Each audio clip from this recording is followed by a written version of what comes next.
Ako si Joselita F. Cardona. I am the CEO of Most Holy Rosary Multipurpose Cooperative. Most Holy Rosary Multipurpose Cooperative ay nabuo dahil gustong matugunan na problema ng ating kura paroko na si Reverend Father Chiqui Manalo taong 1985. So, ang gustong tugunan talaga is yung magpakain sa mga bata. So sa ngayon gusto pa rin nating gampanan yung problemang ito ng ating komunidad kung kaya't nagkaroon ng programa ang cooperative na 100 Plates of Love.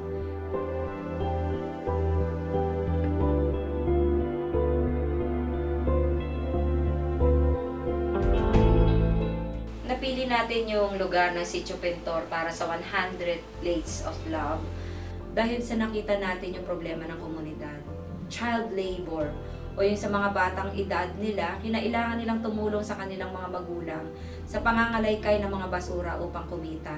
At dahil sila yung nasa loob ng lugar na ito, nandun yung maagang pagbubuntis, yung walang sapat na kaalaman sa family planning. Kaya ang mga kabataan dito o yung mga batang benepisyaryo natin ay kulang sa timbang, nagiging bansot dahil sa kakulangan ng pagkain. Nandun yung mga problemang ito, ugat ng kahirapan, ugat ng hindi sapat na kaalaman upang magkaroon ng maayos na pamumuhay yung komunidad na ito. Yung problema ng community na ito, bagamat nakita ng Most Holy Rosary Multipurpose Cooperative at gumawa kami ng programa na 100 Plates of Love sa pangunguna ng Social Service Committee sa pag-implement ng Children and Youth Program at ng kabuuan ng kooperatiba, hindi po namin ito kakayanin. Kung wala po ang tulong ninyong lahat, ang pakikisangkot ng bawat isa. Umaasa po kami sa inyong suporta. Sana po ay makasama po namin kayo sa programa. Salamat po.